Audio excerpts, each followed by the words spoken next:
So hi friends, welcome to our channel. Friends, మనకి current ఆఫీసులలో ఖాళీగా ఉన్నటువంటి పర్మనెంట్ ఆఫీసర్ స్థాయి పోస్టులకి సంబంధించి ఒక బంపర్ రిక్రూట్మెంట్ నోటిఫికేషన్ అనేది అధికారికంగా అయితే రిలీజ్ చేయడం జరిగింది.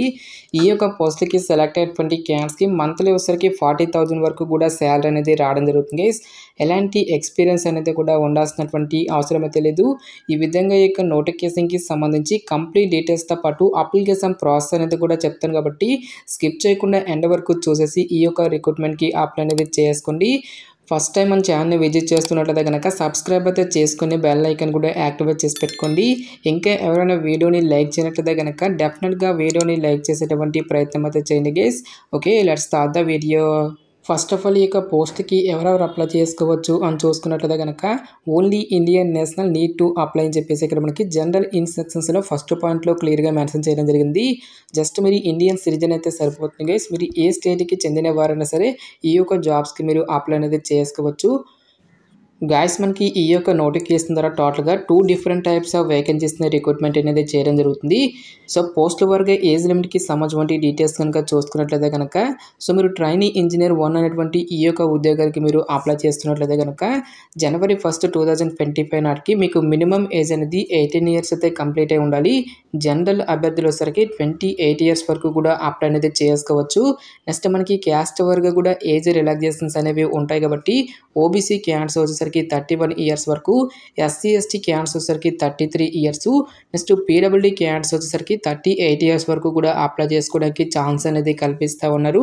నెక్స్ట్ మీరు ప్రాజెక్ట్ ఇంజనీర్ 1 అనేటువంటి ఈ యొక్క ఉద్యోగాలకి అప్లై చేస్తున్నట్లయితే కనుక మీకు మినిమం ఏజ్ అనేది 18 ఇయర్స్ అయితే కంప్లీట్ అయి ఉండాలి.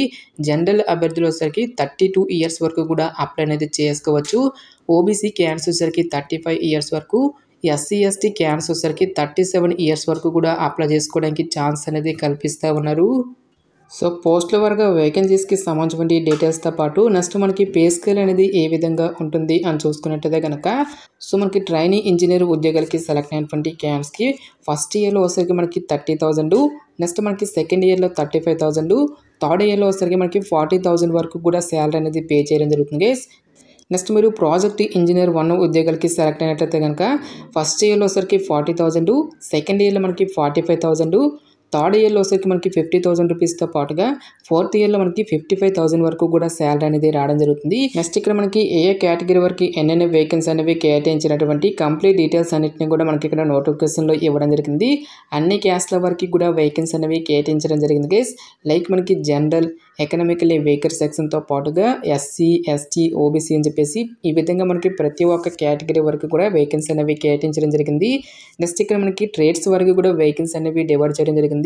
టోటల్గా ఇక్కడ మనకి ఎలక్ట్రానిక్స్ విభాగంలో 42 వేకెన్సీస్, మెకానికల్ విభాగంలో వచ్చరికి 20 వేకెన్సీస్తో పాటుగా కంప్యూటర్ సైన్స్ విభాగంలో మనకి 5 వేకెన్సీస్. ఈ విధంగా ఇక్కడ మనకి ట్రైనీ ఇంజనీర్ ఉద్యోగాలు వచ్చరికి టోటల్గా మనకి 67 వేకెన్సీస్. నెక్స్ట్ మనకి ప్రాజెక్ట్ ఇంజనీర్ ఉద్యోగాల్లో ఎలక్ట్రానిక్స్ డిపార్ట్మెంట్లో వచ్చరికి 43 వేకెన్సీస్, మెకానికల్ విభాగంలో వచ్చరికి 18 వేకెన్సీస్తో పాటుగా కంప్యూటర్ సైన్స్ విభాగంలో మనకి 8 వేకెన్సీస్, మెకాట్రానిక్స్ విభాగంలో మనకి 1 పోస్ట్ అనేది కేటాయించడం జరిగింది. ఈ విధంగా మనకి ప్రాజెక్ట్ ఇంజనీర్ ఉద్యోగాలు వచ్చరికి టోటల్గా 70 నెంబర్ ఆఫ్ వేకెన్సీస్ని రిక్రూట్మెంట్ అనేది చేయడం జరుగుతుంది. సో పోస్ట్ వరకు ఎసెన్షియల్ ఎడ్యుకేషనల్ క్వాలిఫికేషన్ కనుక చూసుకున్నట్టయితే కనుక ట్రైనీ ఇంజనీర్ 1 అనేటువంటి ఈ యొక్క ఉద్యోగులకు వచ్చేసరికి ఎవరైతే ఎలక్ట్రానిక్స్, మెకానికల్, కంప్యూటర్ సైన్స్ అనేటువంటి ఈ యొక్క డిసిప్లిన్స్లో పిఏఆర్ బీటెక్ కానీ లేదంటే బీఎస్సీ ఇంజనీరింగ్ అనేది ఎవరైతే కంప్లీట్ చేసినటువంటి క్యాండిడేట్స్ ఉంటారో వాళ్ళు మాత్రమే ఈ యొక్క జాబ్స్కి అప్లై చేసుకోవాల్సి అయితే ఉంటుంది. ఎలాంటి ఎక్స్పీరియన్స్ అనేది కూడా ఉండాల్సినటువంటి అవసరం అయితే లేదు గైస్.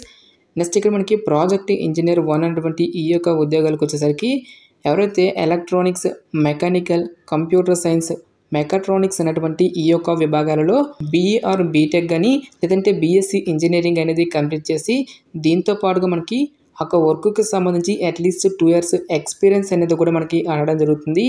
ఓన్లీ ప్రాజెక్ట్ ఇంజనీర్ 1 అనేటువంటి ఈ యొక్క ఉద్యోగానికి మాత్రమే మనకి 2 ఇయర్స్ ఎక్స్పీరియన్స్ అనేది అనడం జరుగుతుంది. బట్ ట్రైనీ ఇంజనీర్ ఉద్యోగాలకి మాత్రం ఎలాంటి ఎక్స్పీరియన్స్ అనేది అవసరం లేకుండా మనము అప్లై అనేది చేసుకోవచ్చు.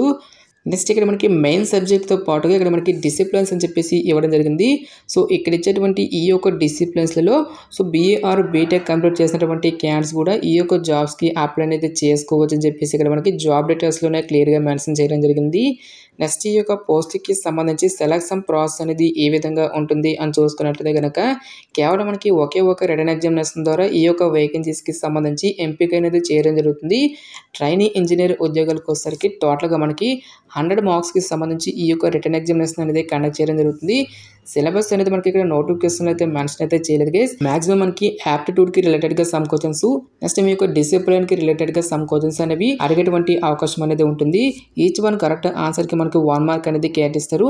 ప్రతి రాంగ్ ఆన్సర్కి కూడా మనకి 1/4 నెగిటివ్ మార్కింగ్ అనేది కూడా ఉంటుంది గైస్. సో 4 మిస్టేక్స్కి 1 మార్క్ అనేది డిడక్ట్ చేయడం జరుగుతుంది. ఓన్లీ ఇంగ్లీష్ అండ్ హిందీ లాంగ్వేజ్లో మాత్రమే మనకి ఈ యొక్క క్వశ్చన్స్ అనేవి రావడం జరుగుతుంది గైస్. నెక్స్ట్ ఇక్కడ మనకి ప్రాజెక్ట్ ఇంజనీర్ ఉద్యోగాలకు వచ్చేసరికి టోటల్గా 85 మార్క్స్కి సంబంధించి ఈ యొక్క రిటన్ ఎగ్జామినేషన్ అనేది కండక్ట్ చేయడం జరుగుతుంది.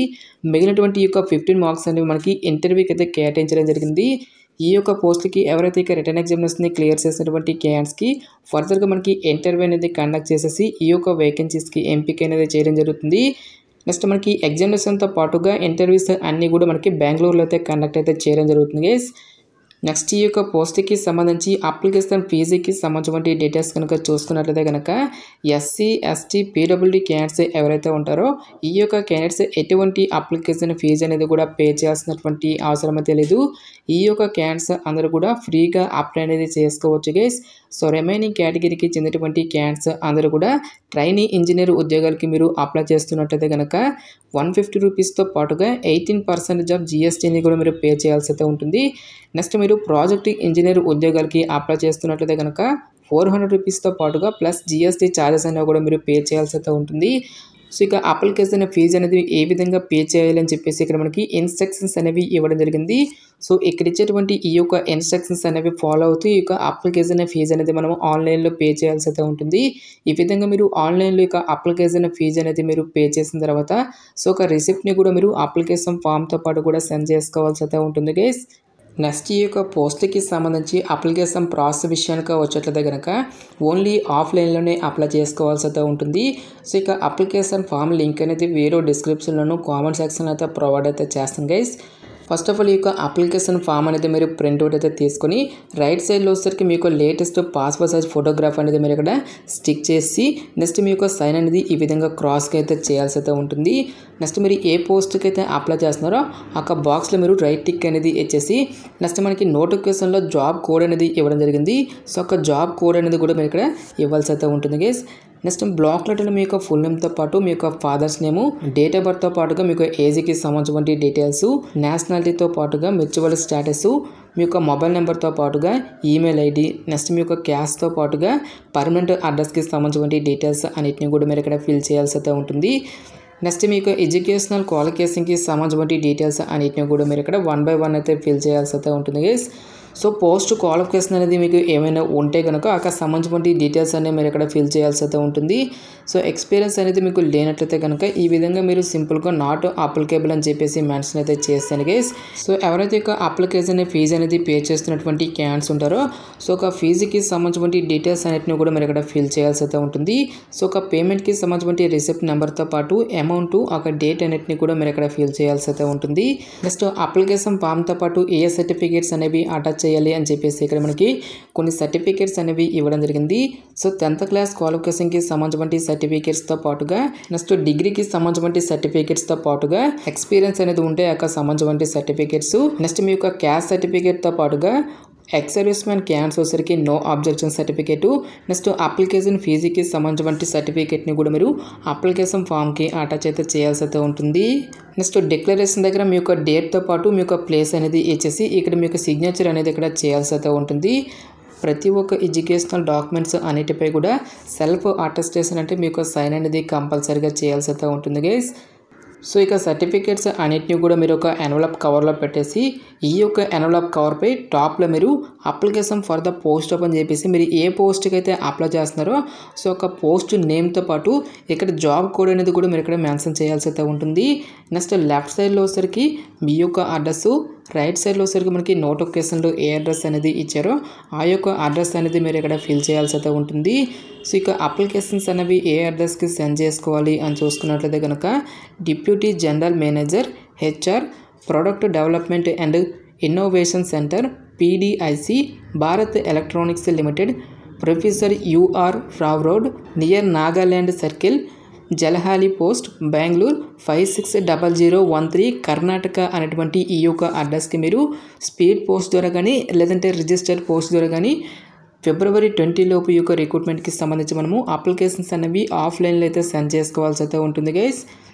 ప్రజెంట్ ఈ యొక్క పోస్టులు అన్నింటినీ కూడా మనకి కాంట్రాక్ట్ బేసిస్లో యొక్క పోస్టులు అన్నింటినీ కూడా మనకి రిక్రూట్మెంట్ అనేది చేయడం జరుగుతుంది గైస్.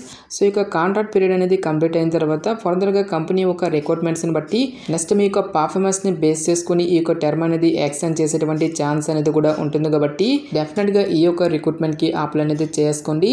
సో ఇక నోటిఫికేషన్కి సంబంధించిన లింక్స్ అన్నింటినీ కూడా వీడియో డిస్క్రిప్షన్లోను కామెంట్ సెక్షన్లో అయితే ప్రొవైడ్ అయితే చేస్తాను గైస్. ఇంకా ఈ యొక్క నోటిఫికేషన్కి సంబంధించి మీకు ఎటువంటి డౌట్స్ వచ్చినా సరే నాకు కామెంట్ సెక్షన్లో కామెంట్ అయితే చేయండి.